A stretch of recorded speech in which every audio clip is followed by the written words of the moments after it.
I envision expeditious development of the proposal to establish a lunar outpost to be of critical importance to the U.S. Army of the future.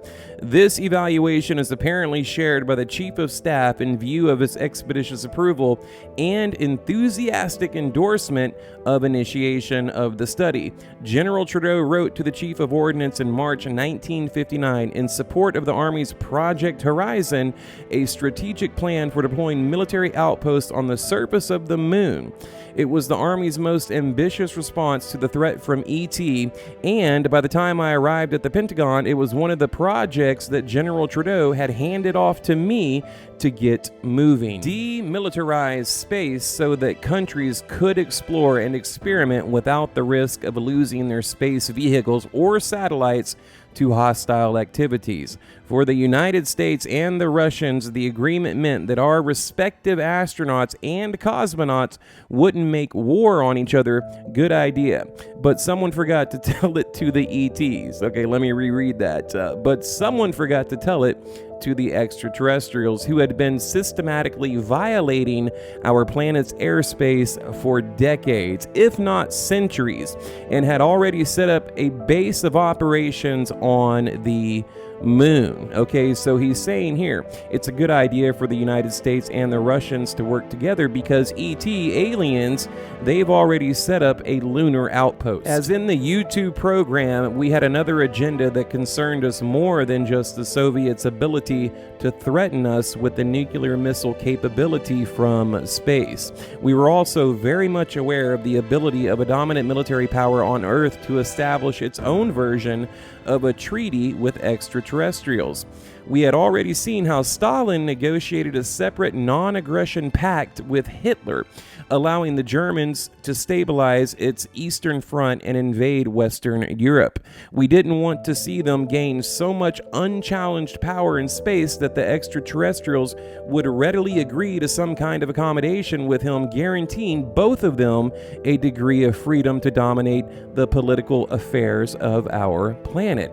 This may seem paranoid now in the 1990s, but in the late 1950s, this was exactly the thinking of the military intelligence community. General Trudeau's concerns were the concerns of anybody who knew the truth about an alien presence around our planet and their abilities to drop on top of us from out of nowhere, just like they did during Roswell, in Washington, D.C. in 1952, and in countless other places around the world. And we didn't know if any one of these sightings could turn into a full-fledged landing in force or if an invasion hadn't already begun. If they could turn the Soviet government into a client state with a proxy army, there might be no checking their ability to exercise their will or to colonize our own home planet and appropriate our natural resources, or if the cattle mutilations and stories of abductions were true, conduct with complete impunity and organize experimentation of testing programs on the life forms of this planet.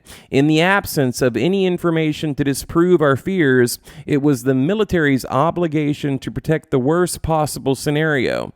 That's why the Army pushed for Project Horizon.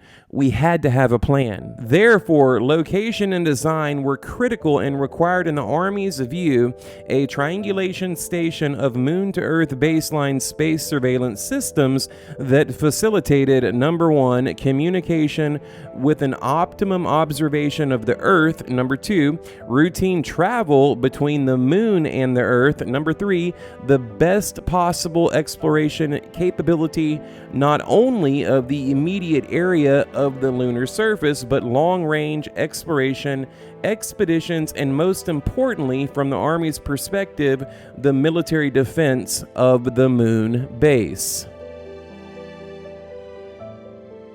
The Army's primary objective was to establish the first permanent man installation on the moon and nothing less. The Army wanted to make Horizon conform to existing national policy on space exploration, even insofar as the demilitarization of space was concerned. But it was tough because all of us in the military services who had come in contact with the Roswell file believed that we were already under some form of attack. The Army faced another obstacle in its plans from the members of the Roswell Working Group, who were still establishing and enforcing policy at levels above top secret. The working group correctly saw that any independent military expedition into space, especially for the purpose of establishing a lunar outpost on the moon, had a high probability of encountering extraterrestrials. Wow.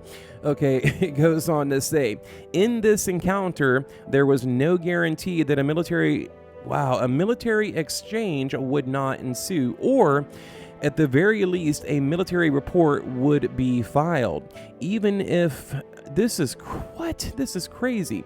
Even if these reports were kept top secret, given the military bureaucracy and the presence of the legislative oversight, it was highly unlikely that the press would not learn about military encounters with aliens. Thus, the basic premise of our working group and its entire mission, the camouflage of our discovery of alien life forms visiting and probably threatening planet Earth. And underlying it all was the basic assumption that the world's civilian population was not ready to learn the real truth about the existence of extraterrestrial cultures and the likely threat these cultures pose to life on Earth. This was especially the case for the types of lunar and Mars missions NASA was planning as early as 1960.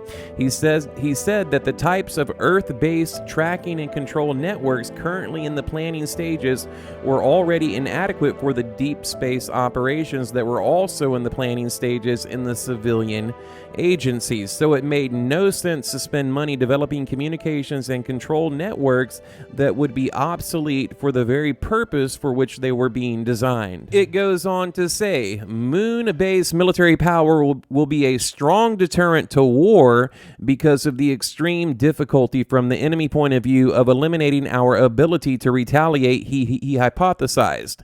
Any military operations on the moon will be difficult to counter by the enemy because of the difficulty of his reaching the moon. If our forces are already present and have a means of countering and landing or neutralizing any hostile forces that have landed, and the general told me this would apply whether those hostile forces were the Soviets, the Chinese, or the EBEs. In General Trudeau's estimation, the Soviet Union was currently planning to fortify a lunar base by the middle of the 1960s and declare it Soviet territory. He believed that if the United States tried to land on the moon, especially if we tried to establish a base of operations there, the Soviets would have propagandized the events as an act of war. Okay, I'm going to skip forward just a little bit here. The first two astronauts that spearheaded of the scouting crew were scheduled to touch down on the lunar surface in April 1965 in an area near the lunar equator where, according to the surveys, the Army believed the terrain would support multiple landing and liftoff facilities and the construction of a cylindrical ranch house type style structure with tubular walls built beneath the surface in a crevice. Wow, this is very detailed. In a crevice that would house an initial 12 personnel. The bulk of the construction materials for the lunar outpost, okay, we're going to turn the page here, guys. About 300,000 pounds would already be on the site, having been transported there over the previous 3 months. According to the Army plan, an additional 190,000 pounds of cargo would be sent to the moon from April 1965 through November 1966, and from December 1966 through December 1967, another basically 250,000 pounds of cargo and supplies would be scheduled to arrive at the now operational moon base. Okay, it goes on to say, in April 1965, a lunar vehicle with a crew of 2 astronauts has just touched down on the moon's surface. Although the vehicle has an immediate liftoff capability to return the astronauts to Earth, their scouting from orbit has determined that this area is safe and that there is no threats from either the Soviets or the extraterrestrials. The radio crackles with the team's first instructions. This is Horizon Control Moon Base. You are go for the first 24 hours. Horizon Control at the Cocoa Beach, Florida Cape Canaveral Space Command Center advises the astronauts they secure their lander, which, if they receive the go to stay for additional periods, will ultimately become their cabin for the next 2 months as the construction's crews arrive from Earth to begin the assembly of the lunar outpost. Okay, we'll skip forward just a little bit here. So basically, he's going over a hypothetical concerning this lunar outpost. Okay, it says the initial construction crew was assigned to live in a temporary configuration of cylindrical quarters as their numbers were increased by an additional 6 men and more supplies. Like the permanent facility, the temporary construction cabin would be buried in a crevice beneath the lunar surface, but it would be smaller than a permanent cabin and have none of the laboratory facilities that were to be built in the permanent lunar base. The Horizon planned for construction of facilities in a weightless, airless environment ultimately became the model for the construction of both the Russian Mir and American Freedom Space Station. Lunar-based tracking and surveillance radar equipment would also maintain a constant vigilance of the Earth and be able to track any orbital vehicles from the Earth's surface, as well as space vehicles entering the planet's atmosphere from outer space. Members of the crew, wow, this is crazy. Members of the crew would communicate with each other and with the outpost itself by radios mounted in the helmets of their spacesuit. Okay, so right now the book is basically going over all the phases of building this lunar outpost. Phase 1, 2, 3, 4, and 5. And it goes into great detail, but it's like 10 pages. And, I don't want to make the video 3 hours long. So I'm going to kind of go to phase 5 here. It says, under phase 5, scheduled for 1965, the first lunar landing was to take place. The establishment of the first 2-man lunar observation outpost was the construction of the preliminary living and working quarters for the first detachments of the crew were all slated for completion. Wow. It goes on to say, the plans stated that by the end of this phase, a manned lunar outpost will have been established. The Army also saw the enhanced orbiting space station as another component in an elaborate defense against extraterrestrials, especially if the military were able to develop high-energy lasers and the particle beam weapon we had seen aboard the Roswell spacecraft. Wow. Okay, the space station would be, according to the Army's plan, effectively provided the platform for testing Earth-to-space weapons. And guys, remember, we've talked a lot about space-based weaponry in DARPA and these black-budget military programs here on Nocturnal News. So it says right here, space weapons, and these, General Trudeau and I agreed, would be primarily directed against the hostile extraterrestrials. Okay, wow. What did he just say? He just said that these space weapons, these lasers and particle beams would be primarily directed against the hostile ETs who were the real threat to our planet. The Navy had its own pet plan for establishing undersea bases that would harvest the commercial and scientific opportunities at the bottom of the oceans, while at the same time, and more importantly, establishing an anti-submarine defense that would counter the threat from Soviet nuclear submarines. We suspected that the Navy's plans, like our own plans for a moon base, also gave the Navy capability of carrying out surveillance tracking of unidentified undersea objects if, in fact, that's what the EBEs were sending to Earth. Okay, so again, he's talking about USOs, basically underwater UFOs, and the Navy wanted in on this action so they could track them beneath the ocean's surface. However, as hard as we tried to get Project Horizon into full funding and development, we were stopped. The nation's space program had become the property of the Civilian Space Agency, and of course, NASA had its own agenda and its own schedule for space exploration. We were successful in discrete projects like Corona, but it would not relinquish to the armies the control necessary to establish a moon under the terms of a Project Horizon. It should say a moon base under the terms of a Project Horizon. There's a little bit of a typo there, guys. Okay, let me continue.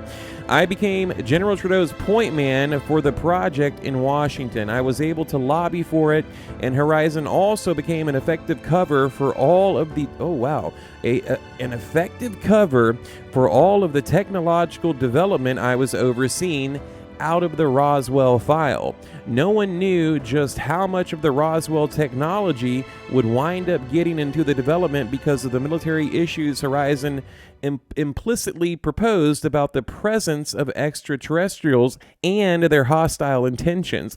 You know, funny how they keep saying that the ETs were hostile. The book has called them hostile and a threat multiple times, so I found that very interesting. Let me back up a little bit here, guys. So after his first full year in office, President Kennedy also saw the value in Project Horizon, even though he was in no position to dismantle NASA or order NASA to cede control to the Army for development of the base on the moon. Robert Kennedy began to see that those of us over at the Pentagon were not just a bunch of old soldiers looking for a war. He saw that we really did see a threat and that the United States was truly compromised by Soviet penetration of our most secret agencies. We didn't talk about Roswell or any aliens. I never told him about extraterrestrials, but I was able to convince him that if the Soviets got to the moon before we did, victory in the Cold War might just belong to them by the end of this decade. Bobby Kennedy suspected that there was another agenda to the Army's desire to deploy a lunar outpost for military as well as for scientific and commercial purposes, and without ever acknowledging that agenda, promised that he would talk about it with the president. The way history turned out, it was our lunar expeditions, one after the other throughout the 1960s, that not only caught the world's attention, but showed all of our enemies that the United States was determined to stake out its territory and defend the moon. Nobody was looking for an out-and-out war, especially the aliens who tried to scare us away from the moon and their own moon base there more times than even I know. They buzzed our ships, interfered with our communications, and sought to threaten us by their physical presence. But we continued and persevered. Ultimately, we reached the moon and sent enough manned expeditions to explore the lunar surface that they effectively challenged the aliens for control over our own skies in the sphere of space. I knew, even though I was no longer in the Army in 1969, that our successes at lunar exploration had demonstrated that we were exercising control and that the aliens would not have free reign over our skies. It also demonstrated that if there were any deals to be made, any proxy relationships to establish, the Soviets were not the ones to deal with. Meaning, basically he's saying the Soviets, they're not the real threat. The real threat here are the aliens that are currently present on the moon back in the 1960s. That's basically what he's saying. I knew that small victories would have to suffice until the big ones could be won, and I took out the printed silicone wafers we'd pulled from the Roswell spacecraft wreckage and told myself these would compromise the next project I would get into development. I barely knew what they were, but if the scientists at White Sands Proving Grounds were right about what they had discovered, this was a victory we would relish long after the political battles over Project Horizon was over.